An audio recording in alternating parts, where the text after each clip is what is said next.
All right, everybody, welcome back to Beans No Ball. As we've been promising for I don't know how long it's been, Couple weeks. finally gonna return with Bean Talk, our little, as we say, our Thursday podcast series, podcast style thing. Now, we kind of got away from this for a while just because I guess, what was it? It was just setup issues, but we finally got it adjusted now. Yeah, Now that so, we're in school. and obviously, I guess, like we would always mention, we probably didn't actually handle this the way we probably would have wanted. We want to maybe get a little more like a little more like actually like a podcast, actually, get more conversation, actually, you guys don't really see the chemistry. Like, trust me, when Exactly. you see our channel, we have some serious chemistry. It just doesn't look like it because we get so serious with each other on the channel. But like we used to, but now that we're here, kind of get more familiar and stuff like that. So we should be chilling on this one.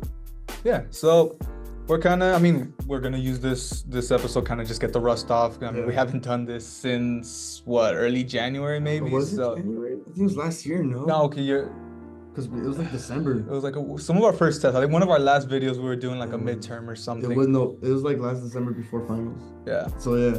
Oh yeah, you're right. About a year. December. Yeah, it was late in the regular season, and we got rid of it because we wanted to change into the preview videos. But yeah, so we're just gonna get our rust off after more than half a year off. Obviously the setup looks a little, I guess, not the best, but it's what we got right here on the campus at Cal State Fullerton. The back, we're gonna have a nice little upgrade. We got a flag coming in with the logo, so that's gonna obviously spruce it up a little more. So with all that, all those formalities aside, let's get started with some talk about fantasy football. That's something that we're losing as we get rid of Sunday chat. So Yep. let's start. Let's debate who got the good fantasy team. What we got. If you see us looking down, we got our computers right here, just so y'all know. Yes, look at our fantasy. We had our draft. A lot of little funky draft knowing the other guys, but starting at the quarterback, I got Jordan Love on this one. This one I kind of had to pick him up late rounds since we were approaching the quarterback round. Well, so it was you had to pick him up. I had to pick him up because as me, I picked up Dak Prescott. picked up Dak, and I've had Dak on my fantasy team since we started doing fantasy a couple years ago.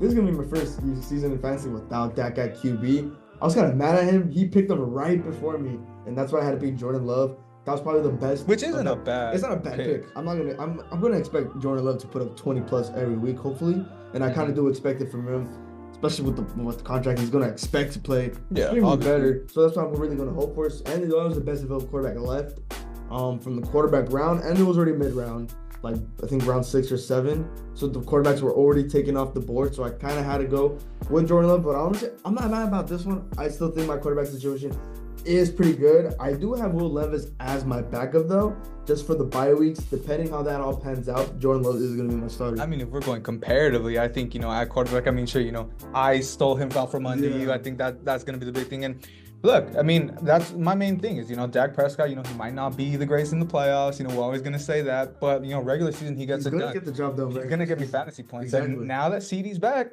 that's just a whole another amount of fantasy points that are coming my way because of this just in time for week 1.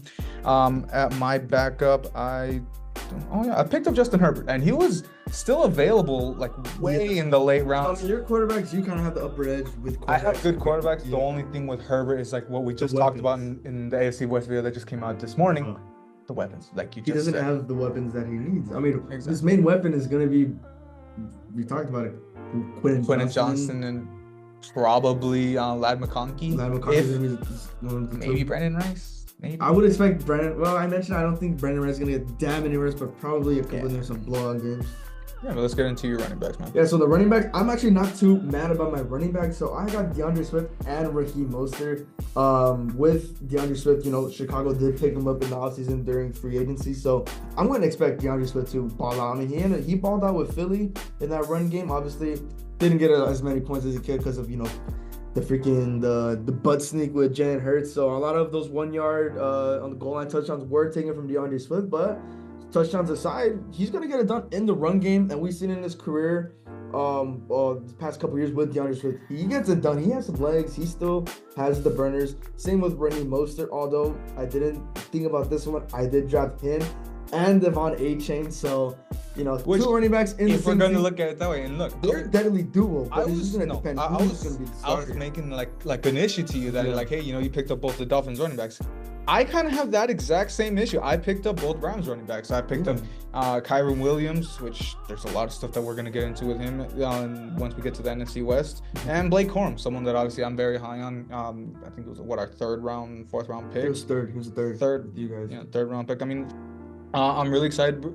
The one thing you can see in like maybe, you know, when you draft a running back tandem, you know, you're losing points of in if he's like just the main guy, but I mean, they're you're also also sharing snaps. you're also seeing like you have the options of like, you know, if one guy's really getting the snaps, you know, you can start him, you know, you have that flexibility. The only thing with Kyron now is, you know, if I mean, we got him returning punts. I don't know what the hell the situation that's gonna be there. I think that's gonna probably adapt to fantasy if Blake ends up getting the one. But at least you know I have Blake just in case, at the one spot for your running back. So your issue is kind of the bottle there, but when you're looking at the team aside, it's kind of a big difference there. And only, I mean, yeah, before we move on, you know, my other running back, Josh Jacobs, you know, someone that, I mean, I do expect him to have a pretty good role, and, you know, especially unfortunately how AJ Dillon is going to be out for the season. So he is gonna his be role one, increases even more with Green Bay. I got J.K. Dobbins as well. I know Gus Edwards is going to take more of the load with that running for the Chargers team, but J.K., he's going to get some decent amounts. I know they're going to expect to go 50-50 with the snaps there. But you know what I said about J.K. Dobbins? His injury prone. How bad is his injury going to keep up to him, especially at the running back position? We know how detriment running backs are in this league now. But when I'm looking at my starters, DeAndre Swift, Raheem Mostert, or A-Chain, I'm kind of solid with my running backs. Receiver-wise, I got a two deadly duo with receivers. I got lucky with one of them, but I got Amon-Ra. He was my first-round pick. It was between him or Reek, but Reek ended up getting early, which was expected. But I got Amon-Ra and I got Drake London. I'm expecting Drake London to have a really, really good year, especially now that he has an actual competent quarterback throwing him the ball. And Drake London, just another underrated guy in this league that no one really pays attention to. It was between him or Olave, to be honest, but quarterback situation with both of these teams, Drake London does have the upper hand in there. And, you know, I picked up a rookie. I picked up Xavier Legette from the Carolina Panthers. Someone that I told you would be something good for you to pick up. Exactly. And it's between him or I think it was Kendrick Bourne. I ended up getting Kendrick Bourne as well, but he's going to be missing a couple games, which I'm not too bothered by that. But Legette and JSN from the Seahawks. JSN, that's another guy that's rookie of the year pick last year. That was my rookie of the pick last year. Same thing with the quarterback situation. Is Geno going to be able to pick it up to see if Jason could get some targets? Who's going to know there? But this receiving room for me, my two starters, Amon-Ra and Drake, I'm pretty solid with these two. No, I like your running back room, but if I'm going to be honest, receiving room. Yes. But if I'm being honest, I mean, I think I really like my receiving room even more. I mean, I was lucky that Garrett Wilson fell to me at the 14th pick. That's something that I didn't mention. I got the 14th pick out of 14. So keep that in mind when you're listening to my fantasy team. Garrett Wilson fell to me at 14. He was going to be my one pick, but you kind of had to go with him just because of... Well, I mean, why would he be? You ended up with Amon-Ra. I got Amon-Ra, but Amon-Ra and Garrett would have been even better. I don't think he would have fallen. I think you're being a little delusional there. But in my third round pick, actually, Cooper Kupp fell all the way down to the end of the third round.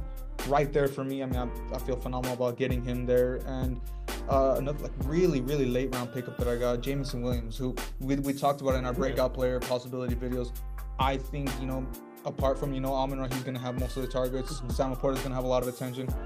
People might forget to put as much attention as they should on Jameson Williams, and I think he's going to have a really good season this year. I mean, hey, if the defenses get more attention on Amon-Ra, that just opens up the pass game for JMO, which is obviously going to benefit you even more. And then, I mean, someone that obviously you've always been very high in, and Jalen Hyatt. I mean, this is kind of just like an extra, like, you know, I need another receiver, see who's available for me. But, I mean, look, as much as he's in a very terrible offense in New York, I think, you know, I mean, for what it's worth, he's going to be getting the ball sharing with Malik Neighbors. I think he's a really good pickup for, you know, for what it's worth. And I almost forgot to mention, you know, in my flex, Keon Coleman, someone that obviously you've always been very high on. And we've shared our you know, that we got some love for Keon, but, you know, I think you've always been a little more big for that. Keon, that's the one guy I really wanted on the Cowboys, but obviously fell to the Bills second round, which kind of be expected for the receiver weapon for the you got guy for the Bills. That's all you need. Exactly, yeah. But then speaking of the flex too, I got Tank Dell at my flex. This is another pick I got late around here.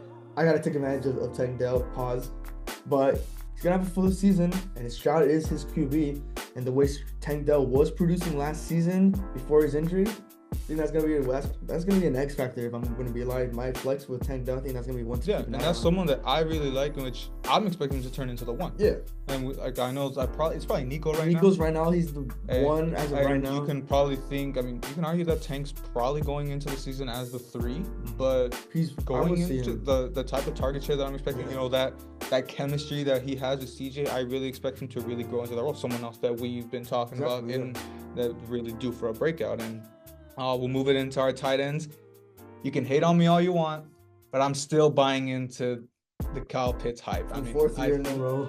I'm not always drafting him, but this year, I mean, for what was available, I mean, hey, there's no Kelsey, no Mark Andrews. I mean, Kyle Pitts was kind of the best tight end at that spot. And look, he has a real quarterback at this point. So I think that Falcons offense is going to, really kind of start to grow into their own. I mean, you with Drake London, that's another person that, we're both trying to pick up from the fruits of Kirk Cousins' labor. And I think he's going to be a really smart addition here. My backup's going to be Luke Musgrave. He's always, he's been pretty solid. I mean, he was a rookie last year, if I'm not mistaken, right? Musgrave from the Pack. Yeah, Packers. Yeah, I think he was a rookie last year. So, I think going into that Jordan Love offense, I mean, there's no real number one receiver when we look at that. All those weapons, all those receivers, tight ends on that Packers offense, it's going to be pretty much split just because we don't see a real one. Sure, you can argue Christian Watson's, or you can argue, or maybe Wicks or Dobbs. Any one of those guys could take the one spot. Obviously, you want to look at Wicks or Dobbs. They're probably that target share for the two. Watson is probably like the one guy that you probably think he's the one guy that's more known. That the thing is, he's more known in that core. Yeah, he's more as the a lot of people are starting to be more on Dontavian Wicks, which like we said, that receiving core, anyone could pretty much be the one. It's pretty much just equal targets. Even looking at the tight ends. As for me, I don't know what's with me. I always hold tight ends late round.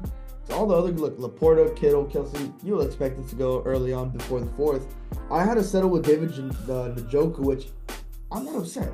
I am really not upset, especially with that Browns offense as well. Njoku, he is basically the anchor for that offense, for the tight end security blanket for Deshaun Watson or whatever quarterback. And when we were talking through which tight end you were going to take, the one big thing is, that receiving core for the for the Browns, it's not that good. I mean, sure, they do have Amari Cooper, and that's going to be, Cooper and they did acquire Judy, but I'm not really sure how much of an impact he's truly going to have. Apart from them, I mean, they have Elijah Moore, who how much is with the Jets and the Browns. Is he really going to? But I mean, I think Njoku was definitely a smart pick for you. It was just late round for Njoku, but I'm still settled with that pick. And then for defenses, I don't know why I only have one defense here. I think I gotta go back in the waivers and check, but I got the Falcons D on this one. I got this one pretty late. Cowboys D got taken for me a couple picks before, so I kind of did get upset at that. That defense is looking a little better, but stick with the Falcons D. Their defense is young and it's bright, and acquiring Matt Judon not even boosts up their their stock even more there. I don't have a backup defense, but that's one thing that I'm gotta make sure to look into. So I think the rest of the defense are kind of mediocre, since the Falcons was kind of the best party there. But I'm expecting Falcons D for them to be one of the top defenses in the season. Yeah, and I didn't make a big deal, but I was pissed that you got the Falcons defense, because I am high on the defense with Justin Simmons and Matt Judon. So that's the one I was kind of trying to make you lean towards the Bills defense, just so I could keep the Falcons to myself. Speaking of the Bills, I was just trying the Falcons right there. I was trying to gaslight you just a little bit, it did not work. Can't gaslight me, boy. It really should. But I mean, for me, when we're gonna look at defense, I mean, as long as this channel has been around, as long as we've talked fantasy on here, I've always been a huge proponent about rotating defenses and just whatever the key matchup is in this. On any given week, you go with that. And at the moment, I picked up the Commanders and Seahawks. I'm gonna get rid of the Commanders for what I'm thinking. Because I don't know why you picked up the Commanders defense. The only thing is, I mean, against Tampa, I'm not as high on Tampa as last year, so I was thinking that could be, and I think it's because their favorable matchup in week 2 against New England. That was the main reason why I picked them up, just in case. But for the Seahawks, they got the Broncos week 1. Not really, obviously, we're not expecting the Broncos to be, the biggest factor this year. And, I mean, spoiler alert for week 1, I got the Seahawks winning that game, so I think that's gonna be smart. I think I'm already looking at some other options that I can pick up just a little later, but yeah, I'm gonna be rotating defense pretty all the time. I mean, whenever we talk on, probably would be on Bean Talk when we talk fantasy. I'll Your probably lineup's gonna I'll change probably with it. throw in some tips on what defense sounds is looking good for this week. But for kickers, I got probably my favorite kicker in the past 5 years, ever since Greg Zuerlein left, and Matt Gay. Obviously, he's in Indy now. You know, it's tough that we didn't want to pay him, but hey, you know, we got Josh Carty, so I got a lot of hope for him. But on Matt Gay, you know, he's one of the most accurate kickers in football, and I'm surprised you didn't pick him up a little earlier than we probably would have expected. I mean, you were talking about him a little bit. I was talking about Matt Gay. It was honestly between Matt Gay or Dicker the kicker. What we like. Well, you were saying that Jake Elliott was someone that you were kind of high on. I got Jake Elliott on my team. Jake Elliott's better than them just by like, you know, smudge. Not but Matt Gay. Jake Elliott they both barely missed, right? But Jake Elliott was right there, and the way the Eagles, they do get in the end zone, so I'm going to expect a lot of extra PATs and field goals from Jake Elliott. I mean, I had him. Which actually, in my now that we're on kickers, since we're on kickers, let's give them a story of what happened. Round 3, I believe. Oh, Harrison Bucker goes round 3 and for I believe the 12th spot in the order. It was. We're not going to put him on blast. We're not going to try name drop who was, but kicker in 3rd round. I mean, that speaks for itself. Yeah, and didn't he get Hurts and Mahomes back to? So yeah, first 3 picks were Hurts, Mahomes. For 2 QBs and a kicker, so you know who you are. We were just laughing at it was pre-game when it was technically our picks, but aside from that, I'm not too upset on my fantasy. I do have another fantasy team in my league, which I think is better than this team, but we're sticking with our league specifically. And yeah, I mean, I have another fantasy league with a couple Rams fans, and we're drafting this Saturday. So hope that I can, you know, I mean, I love this. I'm picking 6 in that one, so I think I'd have a lot of higher chances. But even from the 14th spot, looking at this team, I mean, I definitely argue that it's better than last year.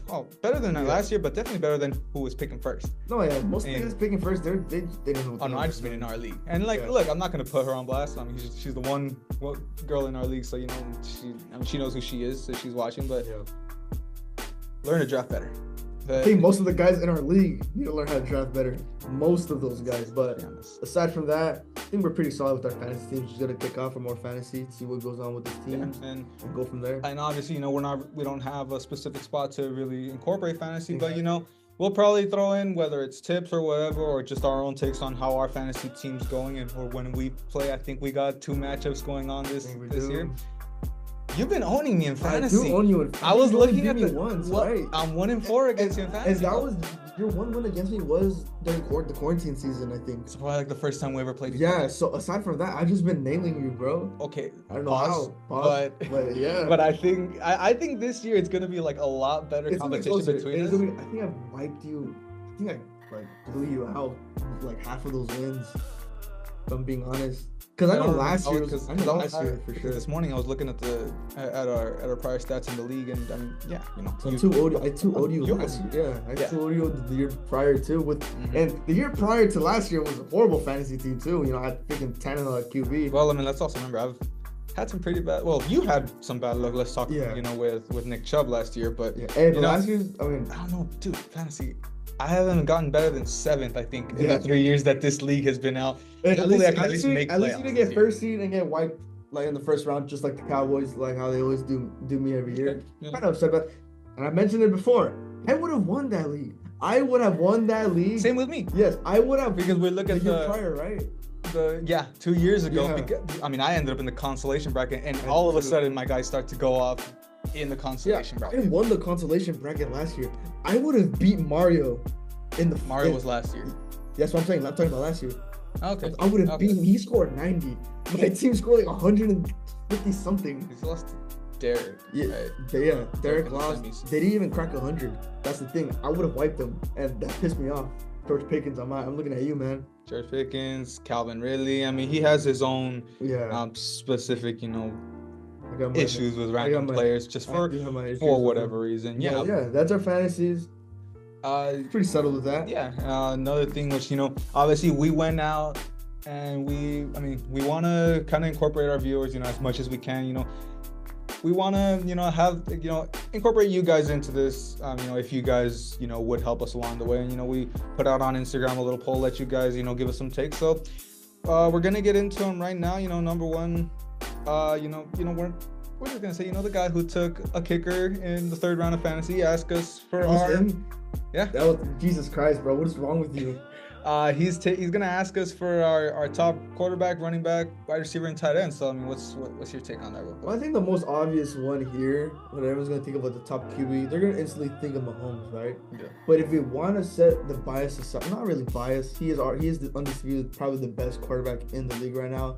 But let's talk about some other like Josh Allen, who arguably who should have been, if anything. I know a lot of people. And that's what I'm arguing that. A lot of people can make their case for Josh Allen, which I mean, look, the only reason why they're not putting him as high is because of his interceptions, right? Yeah. He's very high. Like, what did he have? Like 17 interceptions last season, but like he had like 40 touchdowns or something in the mix with rushing included. So Josh Allen, that is one guy on the Bills there. I know you can make your take, Josh Allen.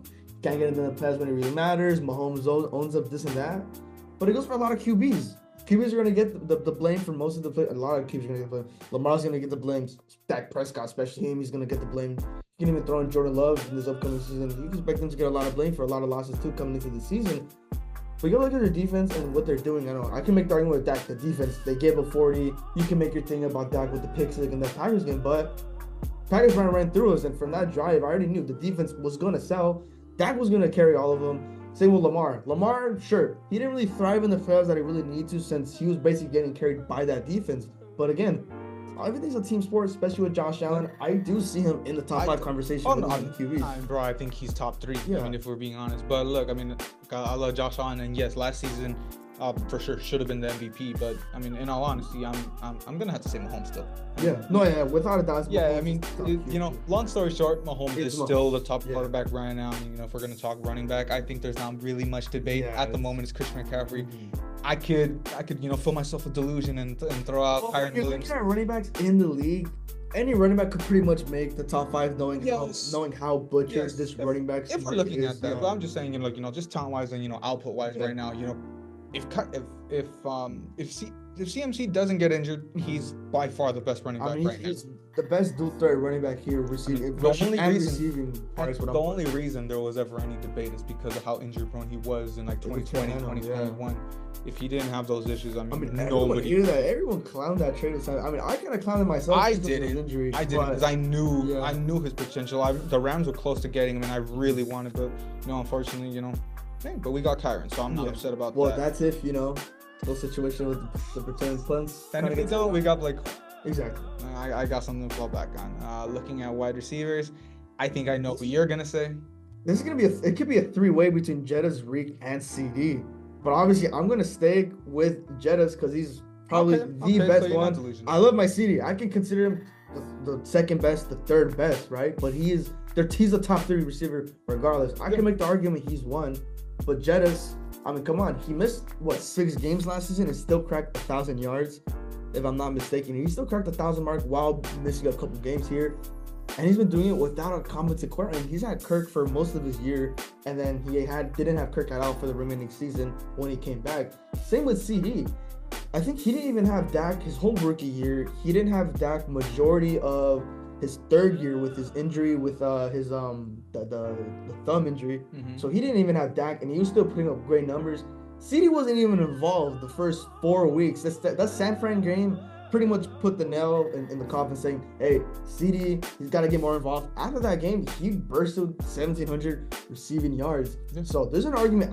There's a clear argument there. Non-delusion aside, I can count him as top 1, but with Tyreek still in the mix, a lot of decisions can be made here, but without a doubt. This is just right now, pure talent, pure receiver. I mean, to me, it's going to be, obviously Justin Jefferson. But, if we're, if you're going to talk top 3, it's easily them. I will tell you can make the argument between Reek and CD. You can flop them. Either of them can be considered. Exactly. You could buy them at the 2. Or you could, look, I wouldn't be mad if you say CD 2. I wouldn't be mad if you say Reek 2. But, to me, not really much doubt. I definitely think Jettas is the number 1. And looking at tight ends, right now it's a little open if we're, not as open because sure, right now Kelsey I guess kind of is the consensus, but Laporta is. I would say Laporta is the one that's kind of on his way because Kittle he has too much inconsistency. I mean, he'll go for 2 or 3 touchdowns one day, and then he'll go for I mean, 12 yards the look next at the game. Cowboys game. He got three touchdowns in that game, and then after that, just Didn't really do anything. did not do anything. Especially in the what did he get in the Super Bowl? 4 yards. Dang, Something like that. he didn't even crack 10. And I'm just like, okay, you want a big game? Play the Cowboys. There you go, right? But and then I've been making my argument with Fergie that he could be a top 10 receiver this season. Okay, top 10, like let's. No, not top 5, but make an argument for like Fergie. for a top, for like upper echelon tight end, sure. But if we're talking, the guy, at the moment it's Kelce. I think going into this season, it's probably gonna slowly become Laporta. That's who I'm more. Kittle is someone else that I think is on his way down. And he's, what is he, like in his early 20s? Yeah. So he can make the he's mark. gonna be one of the top. He's gonna be a top, and he is going to warrant a good amount of money too. And obviously, Picasso, thank you for giving us, he wants us to talk about the Raiders. Gardner Minshew, is he a top 15 QB? I don't think he is. Yeah, I'm sorry, bro. Look, we have our share of love for Minshew. Yeah. We've spent a lot, but top 15, I think that's kind of stretching it just a bit there. It's just because we know how the inconsistent he could be. We know the quarterback he can be, right? He can be the quarterback that he can take your team on his back. But there's times where Minshew. Well, and you look at the duality of him. Last year he almost willed the Colts to the playoffs, but you also see he was the quarterback when the Jaguars went 1-15. Look, last season or 2-14, something like that. It was a caught pass to a first down away from being in the playoffs. From winning the division. From winning the division over the Texans game. I mean, Minshew pretty much did all he could, right? But there's still a lot of doubt with Minshew to see what if he's able to take on or really carry a team as the main guy for this team. And then looking at the Raiders situation, especially looking at the offense, especially looking in the preseason game against the Cowboys, and I have mentioned, I still have a lot of doubt for Minshew coming into this season. As much as I love the guy, but top 15, I just don't consider him at that caliber yet. I think, and we're in agreement there. It's just, I'm not gonna name them all right now. Yeah, exactly. There's other quarterbacks. Whoever's watching has the grasp of who you think is. You think 15 quarterbacks. Okay, because you probably think like your regular top 10. I could outside of that regular top 10, I could probably name 5 quarterbacks better than Gardner Minshew. So unfortunately, I think he's probably maybe closer to 20 if we're being completely honest. So sorry, but it doesn't make it quite yet. Maybe this year can change that. Yeah. But one last thing, Carbs, thank you for also, you were the first one to ever give us something. And I knew what he knew. I already knew what it was gonna be about. Carbo asked us, do the Packers go all the way and what could potentially hold them back? Now, we won't get into that just yet since the NFC North video is coming soon. We'll fully give you our takes for that when that comes, which the video will be coming out in 2 days if I'm not mistaken. Yep, we got the NFC East coming up tomorrow. East tomorrow, and we'll get into the North that, and we'll really give you what our thoughts are on that. But I think that's gonna do it for us. I mean, obviously, we really want to just get the rust off, and I think, me personally, I think this is a really productive video. Just yapped, but this was a pretty much. And we expected this to be 10 minutes. I'm pretty sure this went over 20. So. And this is kind of what you're expecting to see. We're gonna get, try to get 20, 30-minute just yap sessions. That's all it is, and try to actually build our chemistry, and hopefully this actually lets the chemistry bleed into the actual weekly videos, which is something that we really want to start growing that in its own way too. But thank you guys for watching. Hope you like and subscribe, and come back tomorrow morning for Christian to be full of delusion about the Cowboys in the NFC East preview. Super Bowl.